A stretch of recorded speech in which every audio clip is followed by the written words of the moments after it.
नमस्कार, high alert देख रहे हैं आप। मैं हूं आपके साथ प्राची पाराशर। दुनिया की भागदौड़ के बाद जब इंसान घर लौटता है तो वो सुकून की तलाश में होता है, लेकिन जब वो सुकून देने वाला घर भी जंग का मैदान बन जाए तो इंसान हदों को पार कर हैवान बन जाता है। और कुछ ऐसा ही हुआ कन्नौज में, जहां एक शख्स ने ऐसी हैवानियत दिखाई कि पुलिस भी सिहर उठी।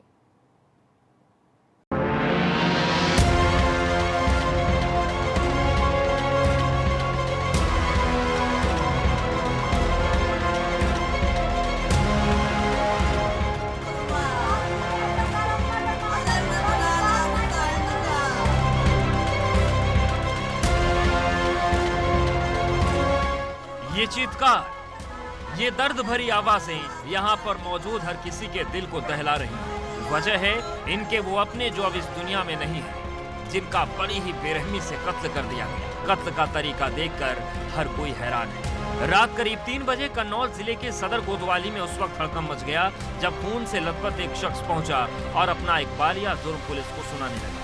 पहले तो लोगों को उसकी बातें सुनकर लगा कि कोई सिरफिरा है, लेकिन जब उसने पूरी दास्तां सुनाई तो पुलिस अधिकारियों के होश उड़ गए।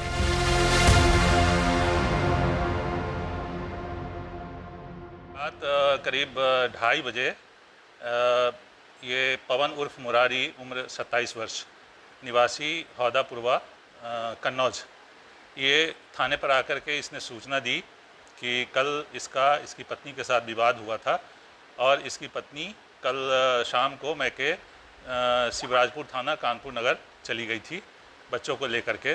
और रात में इसकी सास और इनकी पत्नी दोनों वापस आए हैं रात में 11:30 बजे, और तब से इनका झगड़ा होना शुरू हो गया।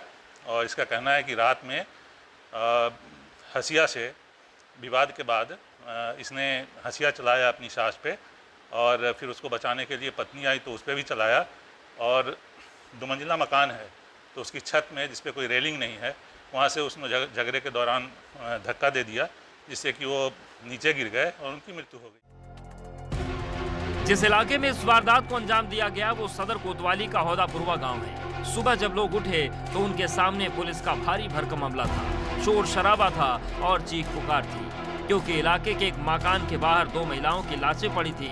ये लाशें उसी घर में रहने वाले पवन की पत्नी और सास की थी। आनन फानन में पुलिस अधिकारी फोर्स के साथ मौके पर पहुंचे तो वहां के हालात और भी ज्यादा खौफनाक थे।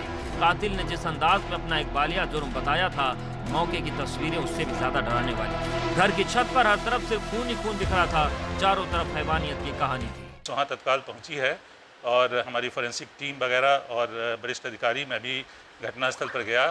छत पे खून के छींटे पड़े हुए थे, तो उसके बाद जो हमारी रात की मोबाइल थी उसने शव को तत्काल अस्पताल भिजवाया, परिजनों को सूचना दी गई। आधी रात को जब पवन उर्फ मुरारी थाने पहुंचा तो उसने पुलिस को बताया कि उसने अपनी पत्नी और सास का कत्ल कर दिया है। पहले उसने दोनों पर हंसिया से ताबड़तोड़ वार किया और फिर दोनों को छत से नीचे फेंका। पुलिस के मुताबिक आरोपी पवन की शादी 2014 में हुई थी। उसके 3 छोटे बच्चे भी हैं। परिजनों के मुताबिक पवन और उसकी पत्नी के बीच अक्सर विवाद होता था। पवन की सास भी अक्सर उसके घर पर आकर रहती थी। बीते गुरुवार को झगड़े से नाराज होकर पत्नी बच्चों सहित मायके चली गई। फिर रात में बेटी को लेकर सास वापस आई तो देर रात पवन से फिर विवाद होने लगा। इसी विवाद में उसने हंसिया उठा लिया और दोनों पर ताबड़तोड़ वार शुरू को मैके शिवराजपुर थाना कानपुर नगर चली गई थी बच्चों को लेकर के। और रात में इसकी सास और इनकी पत्नी दोनों वापस आए हैं रात में 11:30 बजे, और तब से इनका झगड़ा होना शुरू हो गया। और इसका कहना है कि रात में हंसिया से विवाद के बाद इसने हंसिया चलाया अपनी सास पे, और फिर उसको बचाने के लिए पत्नी आई तो उस पर भी चलाया। वारदात आधी रात को अंजाम दी गई थी, इसीलिए किसी के कानों कान खबर नहीं हुई। लेकिन जब सुबह हुई तो रोशनी के साथ इस घर की छत पर हैवानियत की हर तस्वीर साफ दिखाई दे रही। जिसने भी इन तस्वीरों को देखा उसे पहली बार में तो अपनी आंखों पर यकीन ही नहीं हुआ कि कोई इतनी हैवानियत से किसी की जान ले सकता है।